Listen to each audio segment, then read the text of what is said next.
1974, no 17º dia do mês de janeiro, nascia Venâncio Mondlane, na então Vila Cabral, actual cidade de Lixinga, província de Niassa, como que acidentalmente, uma vez que o seu pai, Venâncio Mondlane, estava em comissão de serviço na multinacional, Nestlé, que tinha um produto muito conhecido em Moçambique, o leite em pó, Ninho.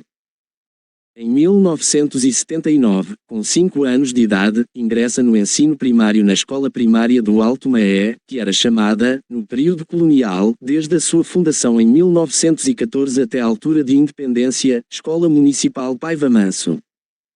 Entre 1985 a 1986 faz a 5ª e 6ª classes na escola secundária Estrela Vermelha, próxima da qual, nos dias que correm, se instalou um dos maiores e mais famosos mercados informais da cidade de Maputo, onde se diz que lá, tudo se compra e tudo se vende.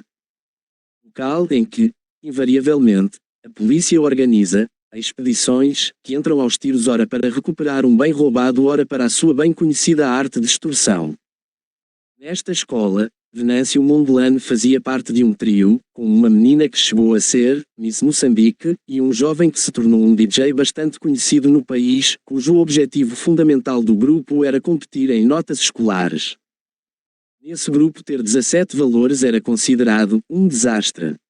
Nesta mesma altura, Venâncio Mondlane fazia parte dos alunos responsáveis de turma. Diz ele que também era bastante traquinas e que tinha também uma gangue que fazia estragos típicos da idade. Entre 1987 a 1991 faz a 7ª a 11ª classes do antigo sistema na escola secundária Francisco Manianga. Neste período dedica-se a uma série e variada de atividades. Era amante de desporto, chegou à categoria de instrutor de artes marciais japonesas, Shukukai, tinha paixão pelo halterofilismo, pela ginástica e corrida de resistência. Seu espírito desportivo era tão aguçado que chegou a abrir um ginásio na casa dos seus pais, no Chupal ou bairro 25 de Junho, de acesso livre para jovens e adultos da zona, onde ele próprio era o _personal trainer da academia, em várias modalidades em simultâneo, culturismo, ginástica, atletismo, artes marciais. Era também apaixonado por música, rock, blues, jazz, e mais tarde um pouco pelo hip-hop. Na segunda metade da década 80, nos tempos livres, regressado da escola, reunia inúmeras crianças da zona para lhes ensinar ginástica, artes marciais e pequenas e amadoras acrobacias. Depois dividiu o terreno da casa dos pais em várias frações delimitadas por pedras para formar turmas informais para dar aulas de explicação, gratuitas sobretudo às crianças que eram consideradas burras ou casos perdidos. Graças à sua dedicação e aos seus dons naturais para o ensino, muitos dos petizes que frequentavam as suas aulas informais passavam de inaptas para pequenos gênios na escola. Levantou grande admiração dos pais dessas mesmas crianças tomadas como sem solução. Certa vez, com apenas 14 anos de idade, recebeu uma delegação de pais para demonstrar gratidão pelo que ele estava fazendo na vida dos seus filhos. Uma proposta aliciante, passar a receber todos os meses uma gratificação monetária pelo trabalho de professor de explicação. Tentou resistir, dizia que fazia por amor e que não queria dinheiro, mas acabou cedendo ante a persistência dos pais dos seus alunos. Surgiu aí o seu primeiro negócio na vida. Na zona, também era conhecido como justiceiro e defensor dos mais fracos. Por conta das suas habilidades desportivas e nas artes marciais, a casa dos seus pais era o refúgio seguro de crianças e adolescentes que buscavam por socorro quando se sentiam ameaçadas ou intimidadas por grupos de provocadores dos bairros vizinhos. Todos corriam e gritavam: Venâncito, socorro! Em 2000, ano da grande cheia, ano do nascimento da menina Rosita na copa de uma árvore quando a mãe Carolina estava sendo socorrida por um helicóptero de resgate da Força Aérea Sul-Africana, Venâncio Mondlane estava liderando um grupo de jovens voluntários no Distrito Urbano 5, hoje Distrito Municipal Cambuquã, na cidade de Maputo, na recolha de bens duradouros para as vítimas desta calamidade que ficou conhecida, mundialmente, como as Grandes Cheias de Moçambique. Pela quantidade inédita de bens recolhidos e posteriormente entregues à Cruz Vermelha, Venâncio foi convidado a participar num programa na TVM, moderado pelo saudoso jornalista Emílio Manique, tendo em vista contar essa experiência impressionante. Sinais de um espírito de liderança que se ia forjando. Andava envolvido em atividades culturais, sobretudo em eventos literários, tendo sido um dos promotores de uma tertúlia multidisciplinar que se reunia no ateliê do famigerado artista plástico Micas, onde se fundia a crónica, ensaios, contos, artigos jornalísticos e, claro, as artes plásticas, a área de atuação do dono do espaço. Nessa altura Venâncio Mondlane se interessava pelas narrativas, sobretudo o conto e análise social que ele designava no rodapé dos seus textos como Ousádias. Chegou a ser colunista na maior revista literária do país que se chamava Lua Nova. Em 2004 Venâncio Mondlane aparece pela primeira vez numa tela da televisão, na Miramar, curiosamente, sendo comentador residente num programa intitulado A Voz do Povo, onde o jornalista moderador era Daniel Chapo. Existem imagens destes programas onde Daniel Chapo quase se babava de tão contente, maravilhado e enfeitiçado pela doce e potente retórica de Venâncio. Nessa altura este programa se tornou uma referência nacional, pessoas fugiam do serviço, desmarcavam compromissos e famílias inteiras ficavam presas à TV a salivar petrificados a ver e ouvir VM7 a falar de assuntos sérios da atualidade e de uma maneira não comum em Moçambique. A TV Miramar nessa altura, mandou embora, VM7 porque começou a fazer comentários muito incomodativos no último ano do reinado de Joaquim Chissano e na aurora da era Armando Guebuza. Em 2006 é convidado como comentador residente na TIM, num programa designado, A Hora da Verdade, onde o moderador era Cremildo Maculuve. Podemos dizer que nesta TV, o então careca e agora cabeludo, começa a fazer estragos. Estava mais maduro, os seus comentários se tornam um misto de discurso popular inflamado, uma oratória insuperável e um grande condimento de referências a estudos, números muito precisos, factos históricos e contemporâneos, dossiers por muitos desconhecidos e, acima de tudo, uma coragem jamais vista na juventude em chamar os bois pelos seus próprios nomes. Nesta TV, Venâncio Mondlane introduziu algo inédito e profundamente criativo, os seus comentários para além de uma base de conhecimento e sabedoria intrigante, estavam salpicados de ilustrações muito curiosas e chocantes, gaiolas, berlindes, armas de madeira, capim, e algo fantástico que ele fazia no fim de alguns programas, lançava dentro do estúdio um pássaro para voar livremente, simbolizando, segundo ele, a libertação do povo moçambicano e o fim das hostilidades militares entre a Frelimo e Renamo. Não foi ao acaso que o famigerado jornalista, embondeiro da imprensa escrita em Moçambique, Fernando Lima, sempre que tivesse uma viagem e não podia estar presente no seu programa semanal, 21ª Hora Informação, convidava VM7 para o substituir. Não tardou, nesta TV. VM7 também foi mandado embora, porque num certo programa criticou severamente um comentário infeliz do então secretário-geral da Frelimo, Felipe Chimoio Paunde, dizendo que os tais pronunciamentos eram resultado de tanto casual da época que havia consumido. Depois disso, VM7 foi imediatamente corrido. Em 2008 Venâncio Mondlane já era um homem consagrado como analista e comentador de televisão. Daniel David, PCA do Grupo Soico e Jeremias Langa, o moderador mais mediático da STV e do momento, convidam VM7 para ser comentador num programa que se tornou a maior referência do debate nacional, Pontos de Vista. Neste programa, VM7, apesar de ainda ser membro da Frelimo, foi colocado na posição de neutralidade, no meio do deputado da Renamo, Eduardo Namburete, e um quadro ferranho e quase boçal da Frelimo, Amorim Bila. A forma como VM7 falava, os argumentos encadeados, a lógica explanada, a coesão nos fundamentos, a carga de documentos, números, dossiers, encimadas por uma dicção fluida, escorreita, intensa e de alcance até do mais humilde dos moçambicanos, elevou-o a uma categoria de quase ser considerado um extraterrestre. Ele praticamente não debatia, ele combatia, ele não convencia, ele imobilizava, ele não vencia os pares de painel, ele esmagava. Isso, parecia que pela televisão atravessava um rolo compressor quando VM começava a falar. Muitos jovens, adultos, velhos e até crianças se viciaram em ouvir VM7.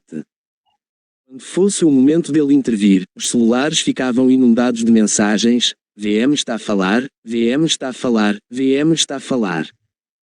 Em uma ou duas ocasiões em que não participou num dos programas, era comum ler nas redes sociais: sem VM aquele programa não tem sal. Em 2009, depois das eleições gerais, criticando o acórdão do Conselho Constitucional, numa entrevista conduzida pela apresentadora da STV, Gordina Moala, tirou uma banana do bolso interno do casaco, levantou para cima ante o olhar petrificado da profissional de comunicação, rematou: a forma como o CC toma decisões é prova de que somos um país das bananas. Em 2010 ainda era comentador convidado para vários programas, sobretudo para um, da STV, que se tornou um dos mais quentes na época, chamado Debate da Nação, onde, referindo-se aos jovens da OJM, em certa ocasião, disse: são politicamente prostituídos e intelectualmente masturbados. Em 2013 estreia-se na política, a convite dos irmãos Simango, filhos do reverendo Urias Simango, um dos fundadores da Frelimo e que foi executado por esta mesma organização. Nas eleições autárquicas de 2013 concorre, pelo MDM, a presidente do Conselho Municipal da cidade capital, Maputo. Quando a contagem começou, as televisões, incluindo a TVM, reportavam uma vitória esmagadora do estreante Venâncio Mondlane. De repente, um corte de energia geral na cidade de Empauto, trevas inundaram a urbe, nas assembleias de voto, andava-se às apalpadelas. Quando horas depois, à madrugada, a corrente elétrica foi restabelecida, Venâncio Mondlane passou magicamente para a segunda posição. Mesmo com estes ilusionismos que a Frelimo usa há 30 anos, Venâncio Mondlane conseguiu algo inédito: levar um partido da oposição a alcançar a fasquia de 42% na cidade de Maputo, o equivalente a 37 membros na Assembleia Municipal. Em 2014, como chefe da bancada do MDM na Assembleia Municipal de Maputo, marcou uma forma nova de fazer política. Seus discursos no plenário eram sempre sustentados por dados que trazia dos mercados, das ruas, dos passeios, dos becos, dos senta-baixo, enfim, das vozes dos que não tinham voz, daí ter sido posteriormente cognominado a voz dos que não têm voz. Em 2015 se torna deputado na Assembleia da República pelo MDM. Agora começa outra temporada que, diga-se em abono a verdade, VM7 introduz uma nova era parlamentar em Moçambique. Abraça as causas dos pobres, defende os direitos da mamanas do informal, ouve e luta a favor dos chapeiros, das vendedeiras dos mercados, defende os direitos dos jovens em emprego, aos espaços públicos, a preservação dos parques, etc. Foi nesta época onde o seu nome ecoou em todos os bairros, nos comentários matinais das comadres e no coração dos que foram marginalizados durante meio século. Foi nesta altura que faz a heroica luta pelos direitos, pela indemnização das vendedeiras do mercado Vancacana, uma batalha que durou 3 meses e, no final, venceu, a justiça prevaleceu, todas as vendeiras foram indemnizadas, contra a vontade inicial do Conselho Municipal. Foi nesta época onde se imortalizou uma frase sua num discurso inflamado: "É isso que Ilani, não saímos aqui." Nesta mesma altura se tornaram virais e profundamente didáticas as suas lutas contra o abuso e corrupção das autoridades públicas, resultando em recuperações com bastante sucesso dos campos de futebol de Zixaxa e da Codamo. É o primeiro parlamentar a levar ao plenário o debate sobre as dívidas ocultas, quando o assunto ainda era tabu. Na altura em que o governo de Nyusi dizia que não existem dívidas nenhumas. Em 2016, torna-se o único deputado da oposição, MDM, a integrar a Comissão Parlamentar de Inquérito sobre as Dívidas Ocultas. Batalhas, nesta comissão, foram tremendas. Em 2 jornais nacionais foram noticiadas situações de pressão, ameaças, assédio e perseguição atroz que VM7 sofreu como membro da comissão.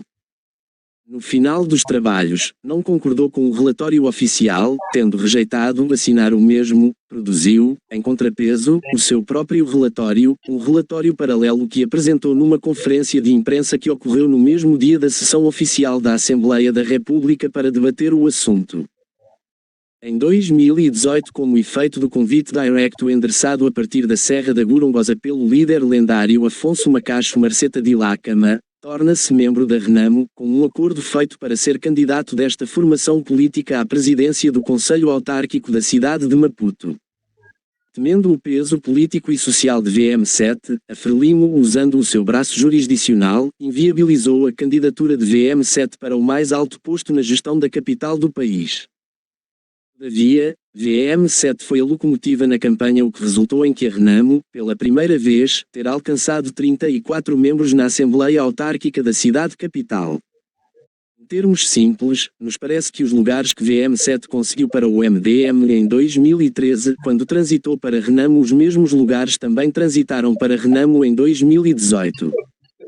Em 2023, pela RENAMO, concorre à presidência do Conselho Autárquico da cidade de Maputo, na nova modalidade dos chamados cabeças de lista. Vitória foi inequívoca. Na madrugada do dia que seguiu a eleição, no dia 12 de outubro de 2023, VM7 dava uma conferência de imprensa, onde apresentou os dados da contagem paralela. Foi a primeira vez na história das eleições na cidade de Maputo, em que a oposição apresenta evidências inquestionáveis da vitória sobre a centenária Frelimo. Os dados, os editais, desta vitória foi disponibilizados nas redes sociais e até o dia de hoje estão acessíveis para quem quiser fazer os cálculos e tirar a prova dos 9. Em protesto à grosseira fraude, mobiliza marchas de protestos que se estenderam por 45 dias. O impacto destas marchas foi extraordinário, em termos políticos, mas, no final, tudo se manteve na mesma, visto que a mais alta liderança da RENAMO se conformou e se confortou com as boladas que se seguiram. Em 2024, enquanto membro da RENAMO, depois de uma posição autoritária da direção do partido em não querer realizar o Congresso, VM7 recorre ao tribunal, algo inédito na história política de Moçambique, e vence. Apresenta interesse em candidatar-se à presidência da Perdiz, é eleito nas bases por unanimidade e aclamação para ir como delegado ao Congresso e poder concorrer. Sua eleição na base é ilegalmente anulada por um membro da Comissão Política da RENAMO, José Manjate, supostamente a mando do general Ossufo Momade. Acompanhado pelo seu advogado pessoal, Elvino Dias, viajam de urgência para Alto Mulucué, um dia antes da realização do Congresso e apresentam uma providência cautelar junto ao tribunal local. Vencem. Apresentam-se na entrada da tenda do Congresso com a sentença presa na mão. Os antigos militares da RENAMO se perfilando na entrada, ameaçam os oficiais de justiça e os agentes policiais que acompanhavam VM7 e Elvino Dias com a sentença do tribunal. VM7, seu advogado e seus seguidores, finalmente se conformam e decidem desistir do projeto RENAMO e abrir novos sulcos, uma nova via. Ainda em 2024, VM7, encorajado por uma legião enorme de seguidores e colaboradores, avança para a candidatura presidencial. Logo que iniciou o período da recolha de assinaturas, consegue recolher mais de 350 mil assinaturas válidas, um recorde sem precedentes na história política de Moçambique. Frelimo e a RENAMO, partidos históricos e com ampla implantação nacional, não tiveram coragem de anunciar publicamente o número de assinaturas recolhidas. VM7 para não deixar margens para dúvidas, para não parecer que estivesse a fazer bluff, no dia da submissão da candidatura presidencial no Conselho Constitucional, carregou consigo uma amostra de pouco mais de 150 mil assinaturas e as colocou à disposição dos jornalistas para verem, tocarem e comprovar. Desligado da RENAMO, entra numa parceria com a CAD, Coligação Aliança Democrática, por formas a garantir uma bancada parlamentar para viabilizar o seu projeto nacional. Ainda na pré-campanha, com apenas uma carrinha de 4 toneladas, 2 MCS bastante talentosos, MC Trufafada Zambésia e MC Bandeira de Nampula, os jovens fazem estragos, mobilizam banhos de multidão, deixam um longo lençol de poeira em cada distrito, em cada posto administrativo, em cada localidade. A Frelimo, vendo a repercussão dessa mobilização, estremece, atemoriza. Decide acionar o seu braço na administração eleitoral e chumba a participação da CAD nas eleições gerais de 2024. O Conselho Constitucional cometeu o maior erro da história, aprova a candidatura presidencial de Venâncio António Bila Mondlane. A história de Moçambique estava prestes a mudar radicalmente. Um novo rumo, inesperado, cheio de surpresas e de inovações infinitas, inicia. Caixa de Pandora se abre. Venâncio Mondlane firma um acordo com o Podemos, um partido de dissentos do Partido Frelimo, de orientação e ideologia política da esquerda. Apesar das diferenças ideológicas no geral, Venâncio Mondlane entra na campanha e mostra um fôlego espantoso, percorre o país inteiro sem ofegar, sempre com a sua carrinha de 4 toneladas, 2 colunas sonoras de segunda mão e 2 MCS de um talento único, exclusivo, sem nada que se compare. Pela primeira vez em Moçambique a política se funde com a música, com o freestyle, de forma inédita e revolucionária. O Podemos, um partido vagamente conhecido na cidade de Maputo, no colo de Venâncio Mondlane, se elevada nas alturas e compete taco a taco com os grandes. A população cantava do Rovuma ao Maputo, podemos ou não podemos? Podemos ou não podemos? Podemos ou não podemos? VM7 empoleirado na sua carinha ia gritando em todo lugar para se votar nele e no Podemos, e sempre com a bacela de explicar, à sua maneira, o significado político e social de cada componente do logótipo do partido de que estava compactuado. Houve a votação, no dia 9 de outubro de 2024, nas assembleias de voto, chegada à altura do apuramento, o giz no quadro riscava VM7 e Podemos mais do que qualquer outra força política, mais do que qualquer outro candidato. Mais uma vez, a semelhança do que ocorreu em 2023, a equipe da contagem paralela de VM7 mostra os números, convoca jornalistas, mostra que ganhou. Equipes especializadas em viciação de resultados eleitorais é solta dos canis, se embrenha nos órgãos eleitorais, rasgam editais, ameaçam mandatários, a polícia entra em reforço, desviam urnas, abrem os sacos invioláveis, mudam resultados e, de repente, a Frelimo que devia já ir se estrear na oposição, passa, a alta velocidade, para a topo da corrida com os pornográficos 70%. Venâncio Mondlane e sua equipe se preparam para recolher evidência da fraude, começam a redigir o primeiro rascunho do recurso para o Conselho Constitucional, quando, de chofre, o coordenador da equipe de contestação dos resultados, o advogado pessoal e mandatário eleitoral nacional de VM7, Elvino Dias, é emboscado, cravado com 25 balas em seu corpo. Para repudiar o assassinato do seu advogado, para protestar contra a série de vozes silenciadas há mais de 3 décadas de democracia multipartidária, Venâncio Mondlane convoca uma greve nacional para o dia 21 de outubro de 2024. População adere, ninguém vai trabalhar nesse dia. Tudo ficou paralisado. Um pequeno grupo se desloca com VM7 para o local do crime para manifestar o repúdio. São violentamente reprimidos pela infame Unidade de Intervenção Rápida. Próprio Venâncio Mondlane e os profissionais de mídia internacional que estavam a cobrir uma entrevista do cabeludo são atingidos com bombas de gás lacrimogéneo. Nesse mesmo dia, no bairro vizinho do local do crime, bairro da Maxaquene, a polícia usa a maior e mais sangrenta brutalidade contra civis. Um helicóptero pretensamente de origem sul-africana se impõe nos céus do bairro e dispara, como mísseis, várias granadas de gás lacrimogéneo, atingindo residências de famílias inocentes que nem sequer se haviam juntado à manifestação. Bebê recém-nascido é atingido no interior de uma residência e fica carente de uma intervenção médica urgente. Vários jovens são atingidos com balas verdadeiras. Mortos, feridos, dezenas de detidos. VM7 é forçado nesse dia a rumar para o exílio. Desloca-se, via terrestre e cruza a fronteira de Ressano Garcia e adentra na República da África do Sul. 2 semanas depois ruma para outras geografias. Durante os 3 meses em que esteve no exílio, continuou a mobilizar o povo para protestar. Usou várias táticas, várias estratégias, jamais conhecidas em nenhum manual sobre levantamentos populares. CHATGPT não tinha informação para dar a quem perguntasse, já houve algo igual a isto. Sem armas, sem exército, sem partido, sem nenhuma organização paramilitar, sem nenhum instrumento de coação, conseguiu conduzir um país inteiro, condicionar a agenda nacional, mobilizar todo um povo a seguir as suas orientações, munido apenas de um celular. Usou técnicas de semiótica e branding para trazer formas de comunicar e mobilizar inéditas. Dividiu e anunciava as manifestações em fases e métodos diferentes: fase 4x4, 4x4, fase Turbo V8, levou o povo a interromper o trânsito, a ficar estático por 15 minutos e cantar o hino nacional, determinou períodos para se vestir roupa e luvas pretas, em sinal de luto, determinou períodos de levantamento de cartazes nas fachadas das empresas e instituições públicas, e, o ponto mais mediático, períodos de 1 hora a bater panelas, tocar apitos e soprar vuvuzelas.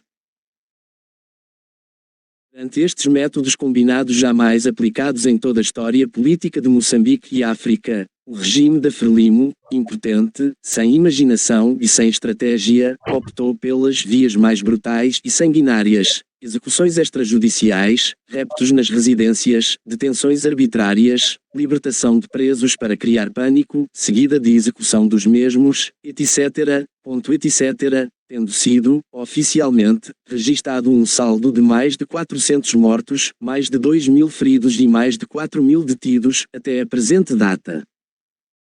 Para evitar que VM7 pudesse se comunicar com o povo, reduziram o acesso à internet drasticamente, por via da chamada censura digital ou restrição de tráfego, impedindo desta forma que VM7 pudesse manter ou superar o seu próprio recorde, diz-se o maior de África, de 167.000 visualizações em simultâneo.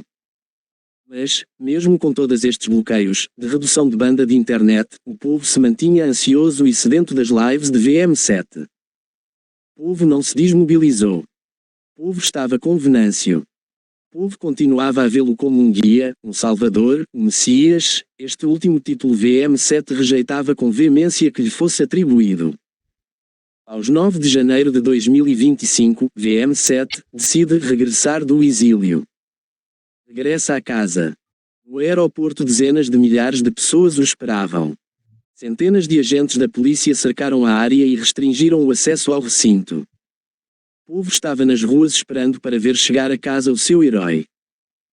Quando o avião da Qatar Airways aterrou e VM7 apareceu na parte de acesso que dá para a porta de saída dos carrosséis das malas, VM7 ajoelhou, pegando uma bíblia numa mão, usou a outra para tocar no cálido chão de Maputo e começou a orar.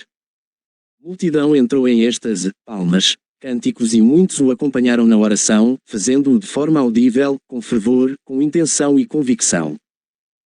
Levantando-se do chão, cumprimentou os seus mais próximos colaboradores, dirigiu a canto reservado à imprensa e falou: "Os meus objetivos ao regressar são mostrar que estou disponível para integrar o diálogo que decorre, mostrar-me disponível para confrontar a justiça e estar na minha terra, continuar a contribuir para o debate político com as minhas propostas para o desenvolvimento do país." Seguido a esta declaração de objetivos, fez, mais uma vez, algo inaudito, fora do comum, chocando a todos. Levantou as duas mãos um pouco acima dos ombros, numa mão segurava a Bíblia e a outra deixou-a aberta e iniciou o seu juramento de tomada de posse. Eu, Venâncio Mondlane, candidato presidencial legitimamente eleito pelo povo, tomo posse hoje como Presidente da República de Moçambique. Depois entrou na viatura e foi andando pelas ruas da cidade seguido por uma multidão imensa que, a pé, corria seguindo o percurso da viatura presidencial. Desaguaram no mercado Estrela Vermelha, onde fez o seu segundo juramento ante um formigueiro humano. A polícia atacou, lançou gás lacrimogéneo e assassinou 3 jovens inocentes. Dias depois, saiu do esconderijo onde se encontrava e fez um périplo por Tete, Inhambane, Gaza, província de Maputo e cidade de Maputo. Em todos os lugares arrastava multidões incomuns, verdadeiros enxames humanos, incluindo, vejam só isto, leiam bem e com atenção, incluindo em zonas consideradas como bastiões intransponíveis da Frelimo, Chibuto, Xai-Xai, Macia, Chissano, terra natal dos primeiros presidentes de Moçambique e da Frelimo.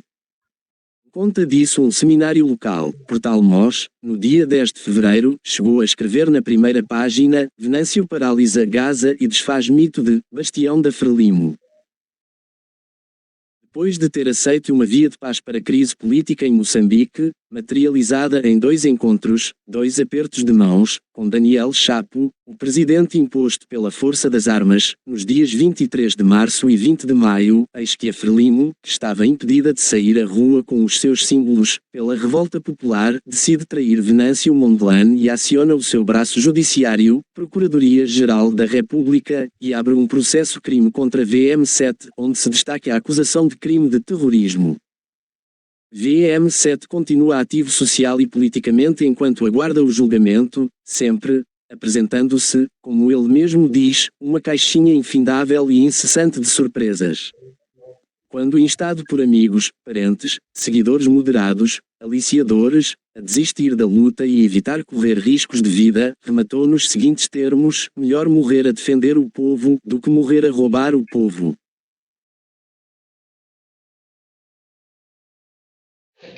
Acabou. One, two, three. Parou no 30.